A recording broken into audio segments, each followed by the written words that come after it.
Salut les amis, bienvenue dans Starter, ravi de vous retrouver, même si c'est pour parler du parking du Grand Prix de Russie. Le circuit urbain de 5 km 8 tracé autour du parc des Jeux Olympiques d'hiver de 2014 accueille le 15e rendez-vous de la saison. Un circuit très peu abrasif, pas excitant au niveau pilotage, mais la météo va s'en mêler en vendant deux zones de DRS pour faciliter les dépassements, et c'est vrai qu'ici on en a besoin. C'est pas vraiment le circuit que l'on attend le plus, je vous l'ai présenté en intro. C'est vraiment un tracé plat et gris, sans trop d'intérêt. À part tourner autour d'une patinoire ou d'une flamme olympique, il n'y a pas grand chose à dire. On a plus l'impression que ce circuit ressemble plus à un parking d'hypermarché qu'autre chose. La raison est due à ces dégagements bitumés, très bitumés, qui facilitent d'éviter toute erreur de pilotage, certes, ou tout simplement de couper un virage. D'ailleurs, j'avais bien lu ça, sachez que la F1 a demandé au tracé russe, du moins à son propriétaire, d'ajouter des bacs à gravier, histoire de respecter certains points de règlement de sécurité et surtout éviter que certains pilotes coupent les virages. Sauf que le directeur du circuit a jugé cette demande inacceptable. Bah oui, une réponse un peu bizarre avec une raison qui est évidente pour lui, je le cite, la Formule 1 ne dure qu'un week-end et le circuit fonctionne toute l'année. Nous devons d'être amicaux avec nos clients privés et les entreprises. Bon d'accord, je continue. Une voiture d'un pilote amateur qui s'écrase dans les graviers est une garantie de dommages à la pâture, au pare-choc, etc. Oui, voilà les raisons pour lesquelles il a refusé des bacs à gravier pour que ses clients n'abîment pas leur voiture. Mais je serais lui, j'irais retirer même les murs. Parce que si son client se plante, la caisse termine dans un mur, je serais lui, j'y réfléchirais sérieusement. De toute façon, on va pas s'étaler sur le sort du circuit du Sochi, hein, on va pas se mentir. Un sort condamné car c'est l'avant-dernière fois que l'on se rend sur le bord de la mer Noire. On reverra encore Sochi en 2022, et pour 2023, on va partir du côté de Saint-Pétersbourg sur le Igora Drive, avec une section ajoutée pour l'occasion, puisque le circuit va passer de 4 km à 5 km. Ouais, on a hâte de voir ça. Et avant de se plonger dans ce week-end russe, je vous propose de revenir sur la course précédente. C'était le Grand Prix d'Italie avec un week-end assez calme en apparence. Le circuit de Monza a accueilli le deuxième essai de la course qualification sprint, et pique, selon Jean Todt, de la grosse merde pour le reste du monde car il ne s'est rien passé, et alors rien du tout. Deux qualifications qui ont vu triompher Valtteri Bottas, deux fois Poleman, mais grand vainqueur moral en finissant 3ème. Tandis que son coéquipier a dû abandonner. Car oui, c'est l'image marquante de ce Grand Prix d'Italie, l'accrochage entre Lewis Hamilton qui s'est fait grimper dessus par Max Verstappen, les deux prétendants au titre au tapis dans cette manœuvre. On retiendra également la victoire de Daniel Ricciardo qui retrouve la plus haute marche du podium depuis Monaco 2018, et aussi le doublé de McLaren qui retrouve les sommets. À votre santé. On revient sur le week-end de course russe, énormément perturbé par la météo, avec des pluies incessantes depuis le début de la semaine. On a eu les paddocks de la F2 et la F3 totalement inondés. Ouais, vous irez voir les images. Les parkings autour du circuit également se sont retrouvés dans le même état. Et puis on a eu le samedi qui fut bien perturbé par une pluie torrentielle et des orages qui se sont abattus au large de Sochi. Et dès le vendredi, un plan B est déjà évoqué, avec plusieurs scénarios et des priorités fixées pour la Formule 1. Ils ont même avancé la première course sprint de la F3 au vendredi soir au lieu du samedi matin. Là pour le coup, ils ont eu raison. Parce que le samedi matin, la piste n'était pas du tout praticable. L'eau avait du mal à s'écouler sur une piste peu abrasive, une piste verte et très peu gommée à cause du manque de roulage. Hein. Ah bah oui, quand t'as quelqu'un la Formule 1 une fois dans l'année et rien le reste, c'est pas gommé. Heureusement, les cieux se sont ouverts et on a pu voir des voitures en piste par la qualification. D'ailleurs, avant qu'on y passe à cette qualification, je voudrais prendre la défense de la F1 et de la FIA, qui a mieux géré la situation du samedi pour qu'on ne revive pas un scénario comme on a pu avoir il y a un mois en Belgique à Francorchamps. Oui, la blague du Grand Prix de Belgique, malheureusement. Je dirais même qu'on était pas loin d'un scénario du Japon 2019, quand un typhon devait s'abattre uniquement le samedi sur Suzuka et que la FIA et la F1 ont pris la décision d'annuler toute cette journée et de faire la qualification et la course le dimanche. Bon, la différence ici, pas de typhon, mais une grosse perturbation bien insistante. Ils y sont allés au cas par cas, avec d'abord le report de la course sprint de la F2, qui a pu avoir lieu, Et puis, l'annulation de la dernière séance d'essai. L'objectif était de tout miser sur la qualification. Si les conditions le permettaient, bien sûr. Et ce fut le cas, car ils ont pu rouler, et de plus, la séance s'est plutôt bien passée. Pas de report à dimanche matin, donc tout va bien. Par contre, le tribunal des réseaux sociaux ne s'est pas gêné pour flinguer gratuitement la F1, la FIA, les pilotes et même Pirelli, qui a rien demandé d'ailleurs. Bref, tout le monde a pris pour son grade. On a pu retrouver les mêmes arguments qu'à Francorchamps. Comme c'était mieux avant, à l'époque les pilotes roulaient sur l'appli sans problème, c'est devenu la merde et compagnie, tout ça, ouais. Sauf que ces abrutis ont énormément tort dans leurs arguments. Peut-être que ça roulait sous ces conditions à l'époque. Sauf qu'elle est totalement révolue cette époque. Si je vous dis que ces conditions peuvent rappeler le Grand Prix d'Australie 91, où Ayrton Senna, alors leader de la course, a demandé à l'arrêter parce que c'était totalement dangereux. Ou alors Monaco 1984, ça ne rajeunit pas, où Niki Lauda, sur une idée de Bernie Ecclestone, demande à arroser le tunnel du circuit pour que personne ne rencontre de différence d'adhérence à la sortie de celui-ci. Vous les plus récents, Malaisie 2009, pardon, où une pluie de mousson s'abat sur la course, les pilotes diront que c'était horrible, pas de visibilité, pas d'adhérence. Ou alors le Canada 2011, avec un orage sur Montréal qui va interrompre pendant 2 heures la course. Encore plus récent, le Brésil 2016 où la course sera interrompue 2 fois. Vous voulez en savoir plus? Allez voir cette F1, il y aura plus de détails. Mais vous voyez que malgré tout, l'époque, la pluie aura bien perturbé un Grand Prix de Formule 1 et que face à la nature, l'homme n'y peut rien et doit s'incliner. Oui, bien sûr, certains y reviendront à la charge comme quoi avant ça roulait. Oui, mais non, bordel. Les voitures ont évolué sur l'aérodynamique. Elles évacuent beaucoup plus d'eau que leurs aînés de 20 ou 30 ans. On a eu le cas à Francorchamps où la visibilité était de 0 pour les voitures qui se suivaient. Ah bah c'est sûr, le leader, il voyait tout. Mais alors derrière, c'était le brouillard complet. Une F1 de 2001 a une garde au sol d'une Renault Clio, alors qu'une F1 de 2021 a une garde au sol proche de la taille d'un Paul Pugin, voilà. Vous voyez, hein, il y a une grosse différence. Et les ailerons sont plus complexes. Et puis, il y a les bargeboards, ils n'étaient pas les mêmes il y a 20 ans. Les pneus aussi ont évolué. Ils évacuent également beaucoup plus de quantité d'eau. Même les pneus avant, ils envoient du spray alors que dans le passé, il n'y avait rien. Les moteurs aussi, c'est des V6, plus petits. Et malgré l'hybridation, ils sont plus véloces en couple qu'un V8 ou qu'un V10 ou qu'un V12. Et passer un couple énorme sur un train arrière sous la pluie, c'est vraiment un jeu d'équilibriste. Ah ouais. C'est sûr que c'était mieux avant, parce que la voiture était ce qu'elle était avant. Aujourd'hui, c'est devenu plus compliqué de faire rouler des F1 sous la pluie, et surtout dans des conditions sécuritaires optimales. Parce que oui, la sécurité est devenue un facteur de plus en plus important en sport auto. Alors bien sûr, j'aime bien voir des F1 rouler sur la pluie, sur une piste détrempée, tout ça. Mais très sincèrement, si c'est pour qu'on se retrouve avec un scénario comme le Japon 2014, non, c'est hors de question.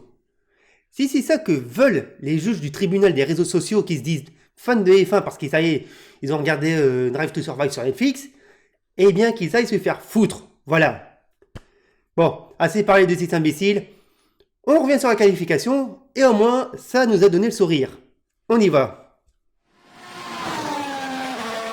On va commencer par les résultats de la séance. Et quels résultats?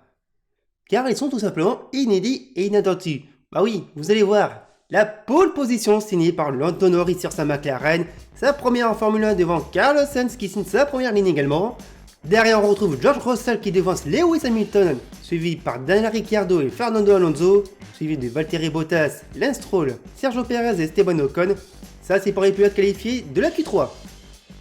C'est ensuite Sébastien Vettel 11ème qui devance les Alpha Tauri de Pierre Gasly et de Yuki Tsunoda. Nicolas Latifi et Charles Leclerc n'ont pas signé de chrono pour la Q2.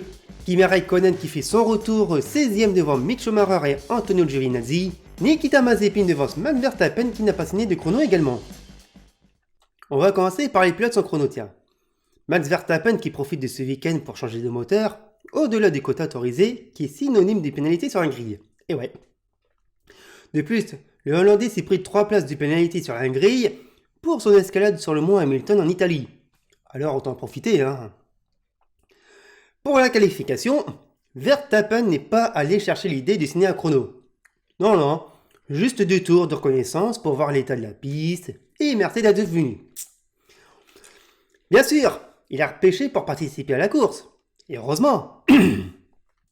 Oui, je dis heureusement, car si les commissaires de course furent cléments sur la situation du pilote Red Bull, qui joue le championnat de plus, techniquement, il s'est pas qualifié. Techniquement, hein. Parce que si un commissaire mettait en avant l'absence de chrono et refusait que Verstappen roule un Grand Prix, mon Dieu, je vous laisse deviner ce qu'on aurait pu lire et entendu. Et attendre, oui, lire et attendre, voilà, c'est une petite faute de frappe, hein. Et bref, imaginez quand même. Il y a aussi Charles Leclerc et Nicolas Latifi, qui comme Verstappen changent de moteur en entier et ont préféré faire quelques tours. Leclerc aura même eu le meilleur temps provisoire de la séance. Passé dans la deuxième partie, les deux pilotes n'ont pas forcé et sont restés à chaud pour économiser leur matériel. Ils seront donc 3 à partir avec de nouvelles pièces en fond de grille, mais il y aura quelques invités surprises, vous verrez.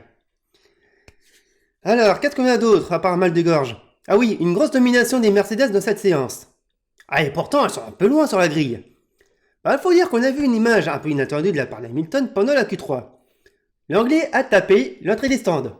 Eh ouais. Un coup d'aquaplaning et un aileron avant ruiné pour lui. De plus, on a son coéquipier qui klaxonnait derrière lui dans les stands. Et pour en rajouter une couche, Hamilton est parti à la faute en toute fin de séance. Il a cassé son aileron arrière en plus. Bon, à sa décharge, la piste était totalement piéceuse. Ah, la faute était facile. On a vu Kit Giovinazzi qui part en tête à queue, tout comme Perez qui nous a fait une belle pirouette. D'ailleurs, Perez, qui réalisait d'excellents chronos sur piste humide, n'a pas réussi à profiter de l'absence de son coéquipier pour signer une bonne performance. 9e chrono pour le Mexicain. C'est une bonne désillusion pour lui, franchement. Et puis, il y a les 3 premiers. La qualification, pour rappel, a débuté sur une piste humide, et au fur et à mesure que les voitures roulaient, la trajectoire commençait à apparaître et donc à sécher. Pour le coup, je me suis demandé qui serait capable de prendre le risque de passer des pneus intermédiaires en pneus slick. Si un pilote le fait, les autres pourraient suivre.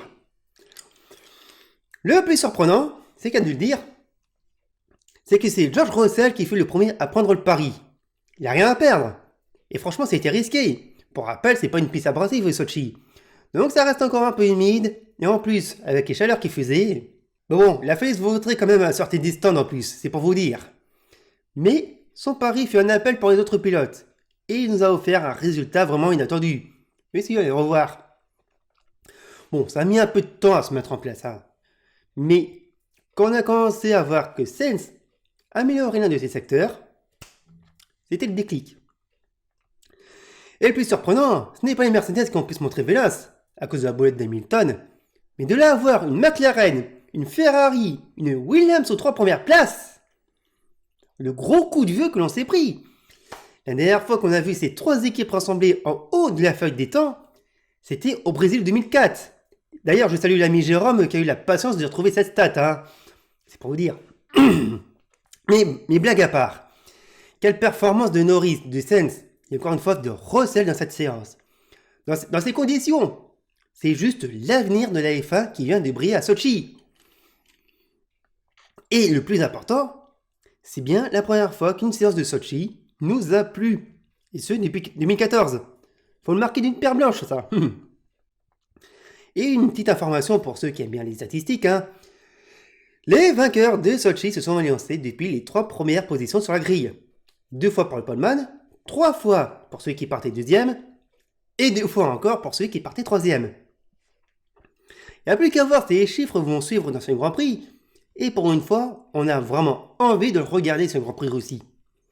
Parce que la jeune génération est devant, les prétendants au titre, ils sont pas sereins, la météo est changeante, on a un parking, Vladimir Poutine. Bon on n'est pas au bout de nos surprises dans cette saison. Et c'est ça qu'on adore. Avant le Grand Prix, on a eu d'autres pilotes pénalisés. Giovinazzi avec 5 places pour un changement de boîte de vitesse. Anecdotique, Mais il y a aussi Valtteri Bottas. Ouais, le Finlandais change de moteur, avec de vrais doutes sur celui-ci selon les échos, et il va subir 15 places de pénalité sur la grille. Mais qualifié 7ème, il va s'y lancer 16ème. Pourquoi? Bah allez demander à la FIA avec leur logique de faire des grilles. Et quand ils vous expliqueront comment ça fonctionne, ah bah vous aurez tout simplement oublié votre question. Même moi j'ai du mal à comprendre comment ils font. Hein. Alors ce changement de moteur, choix stratégique pour tenter de bloquer Verstappen, ou alors une boule puante pour faire rager Verstappen. Alors toutes les théories fusent, hein, mais pour mettre tout le monde d'accord. Tous les coups sont possibles. C'est autorisé si ce n'est pas interdit. Et dites-vous que si Mercedes le fait, Red Bull est bien capable de le faire. Et dans le passé, ça s'est déjà vu avec d'autres équipes. Hein Ferrari? Bref, voici la grille de départ revue et corrigée. On se retrouve juste après pour parler de la course.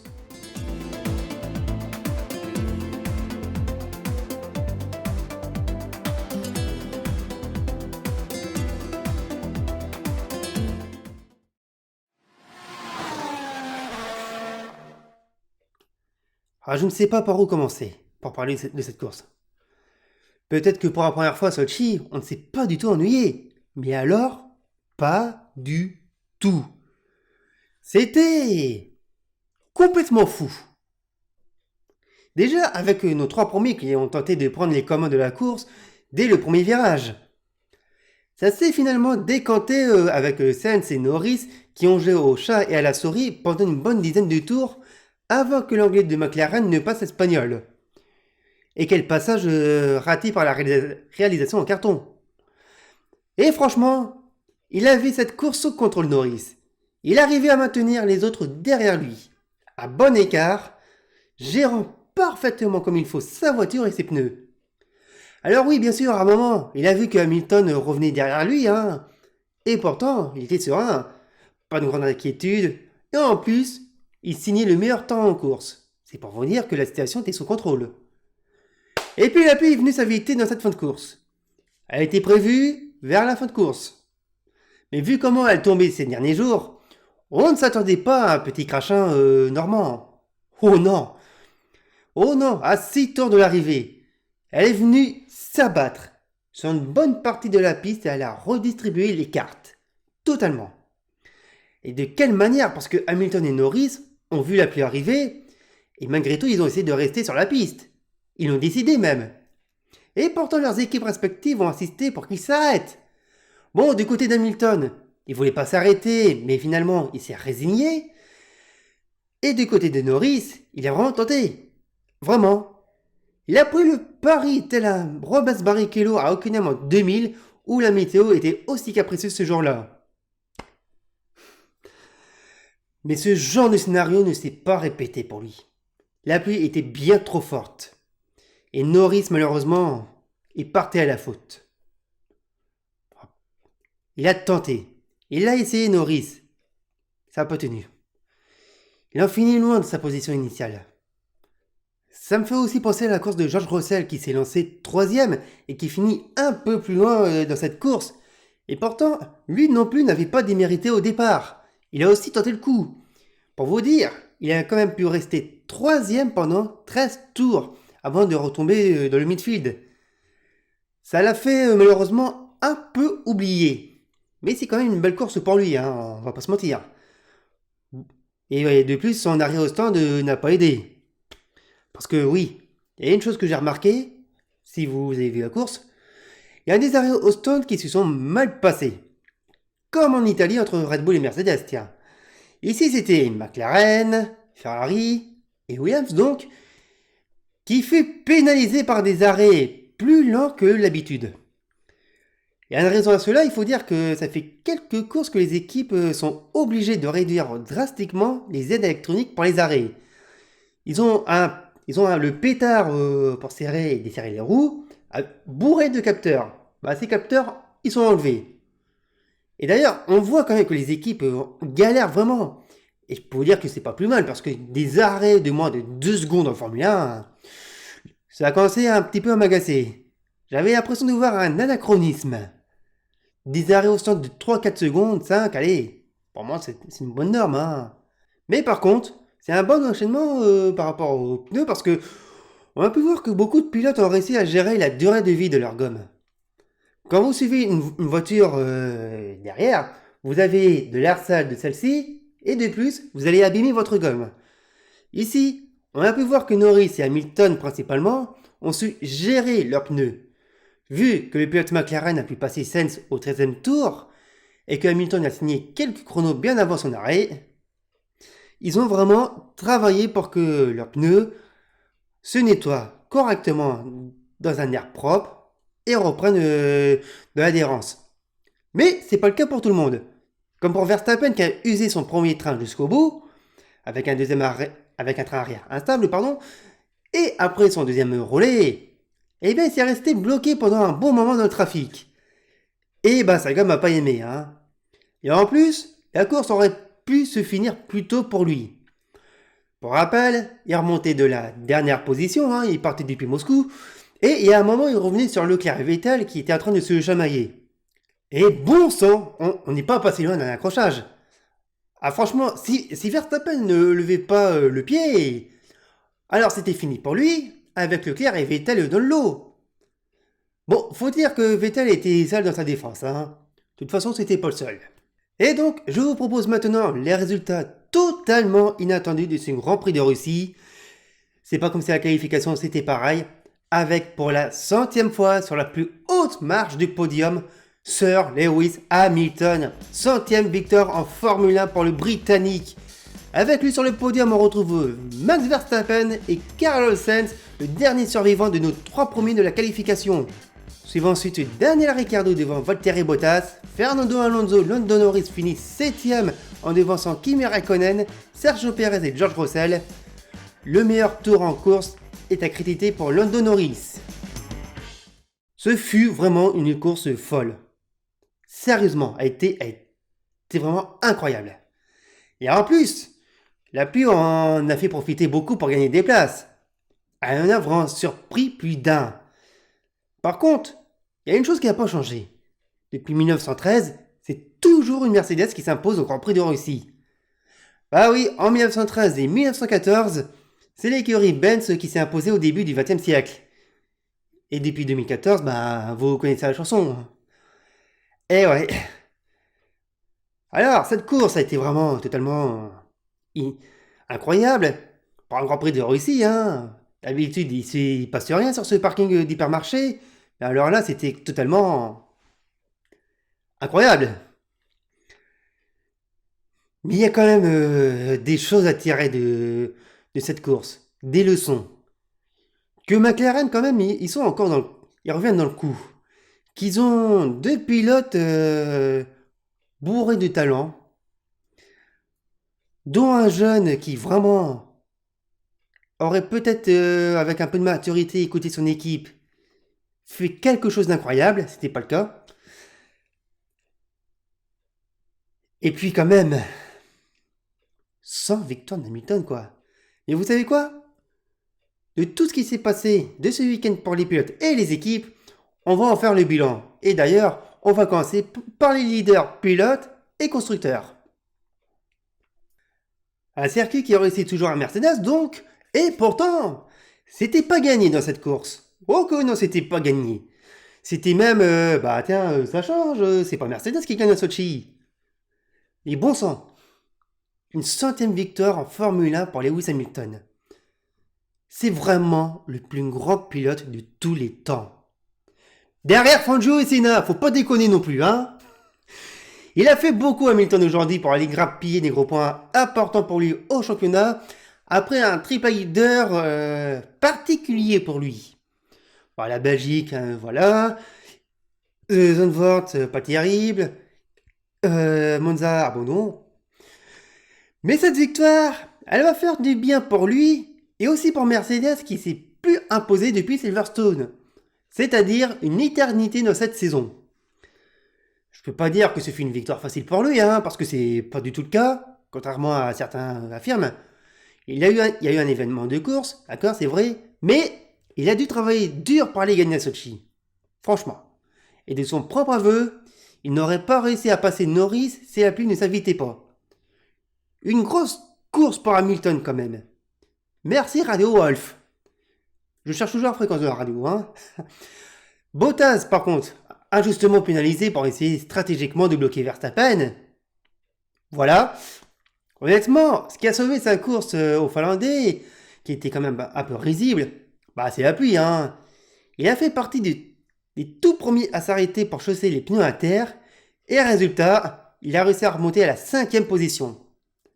Alors, il a sauvé les meubles aujourd'hui, c'est très bien, mais franchement, sa pénalité stratégique n'a servi à rien du tout. Voilà. Limite, sans ce choix, on pouvait avoir les 2 Mercedes sur le podium, peut-être, et assommer encore plus Red Bull au championnat constructeur.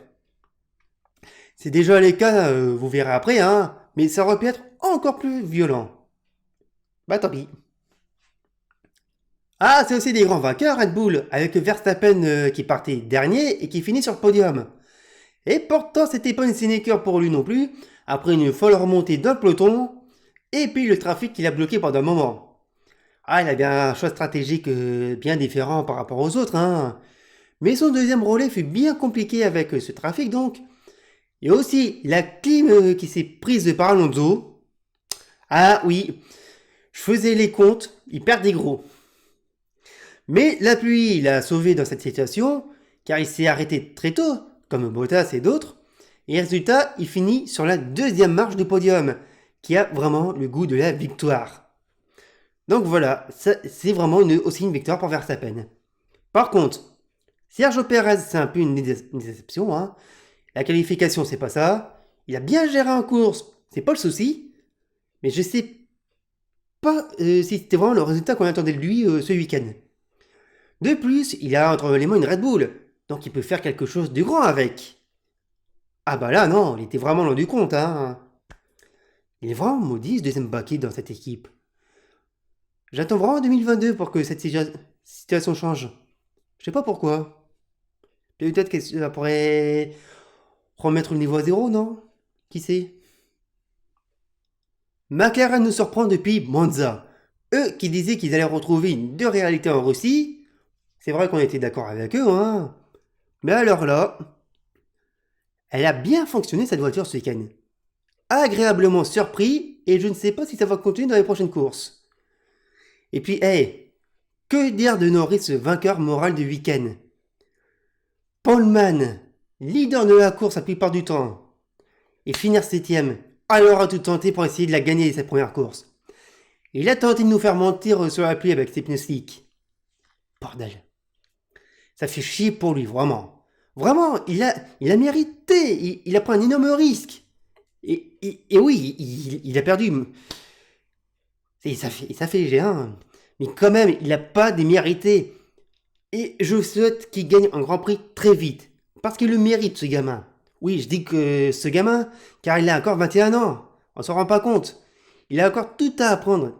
Et ce sera un grand pilote à l'avenir, j'en suis certain. Franchement, faut qu'il gagne sa prochaine course. Pour Daniel Ricciardo, qui a aussi réalisé une belle course, même si sa fin fut compliquée avant l'arrivée de la pluie. Mais malgré tout, l'Australien a aussi fait le boulot et des plus. Il finit au pied du podium. Je pense quand même qu'il faudra les surveiller, ces deux-là, pour la fin de saison. Ils pourraient peut-être faire encore quelque chose de bien, voire d'inattendu. Pour Ferrari, le résultat est terrible. Bon, Sainz leader pendant un moment et sur le podium, c'est déjà quelque chose de bien, vous me direz. C'est vrai que l'Espagnol a fait le boulot, on va pas lui reprocher, et tant mieux. Il n'y a rien à dire sur la course de l'Espagnol. Ah, franchement, c'était propre. Une belle bataille avec Norris, c'était bien. Le bilan aurait pu être mieux avec Leclerc qui partait aussi dans les fonds de grille avec un nouveau moteur, ici il termine dans les points, et n'avait pas suivi l'idée de rester en piste comme Norris. Enfin, suivi l'idée. Là où Leclerc voulait rentrer pour des pneus inter à l'arrivée de la pluie comme les autres, bah non, au dernier moment, on lui dit de rester en piste. Ah bah il a failli se prendre un mur de tech pro le monégasque. Pour une fois que Ferrari prend une bonne décision, ils arrivent à se saboter quand même et tout seul, comme des grands. Ferrari quoi. Putain, ramenez-nous Jean Todt. Non, le ramenez pas. Ça serait pas mieux.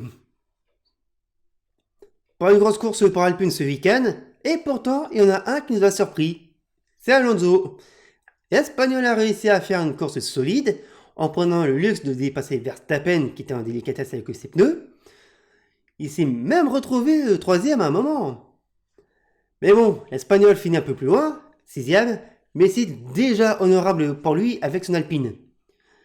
Du côté de Ocon, on va faire court parce que rien ne fonctionnait en Russie, très loin du compte, et en plus pris au piège par la météo. Bah c'est une course à oublier pour le Normand, dommage. Bilan mitigé pour AlphaTauri, c'est la deuxième course d'affilée que l'équipe ne marque pas de points. Et c'est une première cette saison. C'est à noter. Pierre Gasly était très énervé en qualification, il n'a pas eu la course qu'il voulait pour aller chercher un nouveau résultat. Lui qui a pu prouver que sa voiture avait vraiment le potentiel pour faire quelque chose à Sochi. Rien n'a fonctionné. Et de l'aveu du René, il y a beaucoup à comprendre pour savoir où ils ont pêché pour être aussi loin. Et pour avoir lu le livre de Frédéric Vaille consacré à Gasly, que je vous recommande si vous ne l'avez pas acheté, bah je peux vous dire qu'il va se donner pour comprendre ce qui s'est passé. Oh oui, chez AlphaTauri, ils vont avoir les oreilles qui sifflent. Et en plus, il s'est fait envoyer en tête à queue gratuitement par Stroll. Alors ça n'aide pas, Et puis pour Tsunoda, il n'a pas passé la 17e position. Dur. Alors là, ils ont fait du sale, les deux pilotes de Martin.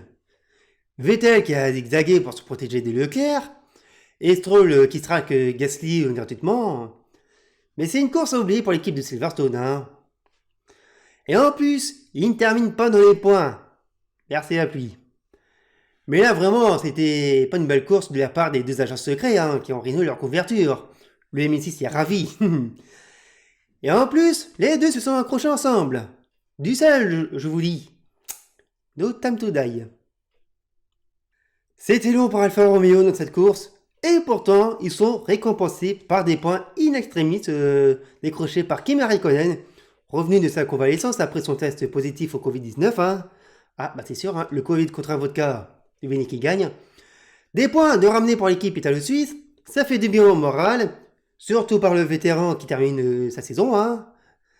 Par contre, pour Giovinazzi, bah, c'est revenu à la normale. Franchement, pour lui, ces dernières courses, ça va être un long chemin de croix. Avant la mise sur la touche. Non, Zou, non, tu restes encore là, Et prouve que tu le mérites, ce baquet, Pour Williams, une qualification avec un pari complètement fou et réussi, et un résultat quand même pour récompenser l'équipe de Grove. Ben oui, George Russell aura fait une bonne course malgré tout, ça on va pas lui retirer, franchement. Mais il aurait pu avoir mieux, certes. Ça aurait été encore mieux s'il était encore plus haut que la deuxième position. Quant à Latifi, il est revenu dans un anonymat classique, et en plus, il a abandonné. C'est dommage pour le Canadien qui, l'année prochaine, doit faire équipe avec Albon, et qui devra montrer qu'il mérite aussi de rester chez Williams. Bon, pour As, pour finir, rien de nouveau. Mazepin faisait sa course à domicile, et pour la première fois de la saison, Mick Schumacher a abandonné.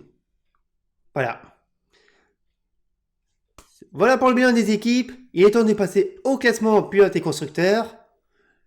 Ça rebouge encore une fois. Et ça va être intéressant. On y va. On commence avec les pilotes. Lewis Hamilton reprend la tête du championnat avec 2 points d'avance sur Max Verstappen, 246,5 à 244,5. Valtteri Bottas consolide sa 3ème position au championnat devant Lando Norris. Sergio Perez est 5ème devant Carlos Sainz qui passe Charles Leclerc au championnat. Daniel Ricciardo toujours 8ème devant Pierre Gasly et Fernando Alonso pour le top 10. On retrouve derrière Esteban Ocon et Sébastien Vettel en 11ème et 2ème position. Lance Stroll toujours 13ème devant Yuki Tsunoda et George Russell. Nicolas Latifi 7ème devant Kimi Raikkonen et Antonio Giovinazzi. Mick Schumacher, Robert Kubica et Nikita Mazepin complètent le classement. Pour ce qui est des constructeurs, Mercedes s'envole sur Red Bull, 397,5 points contre 364,5. McLaren prend toujours de l'air sur Ferrari pour la 3ème place constructeur. Alpine est toujours 5ème, 103 points devant AlphaTauri qui en compte 84. Pas de grande évolution derrière avec Aston Martin 7ème devant Williams et Alfa Romeo. C'est toujours à 0 points. Merci à vous d'avoir suivi la vidéo jusqu'au bout. Encore désolé pour le mal de gorge, j'espère soigner ça rapidement.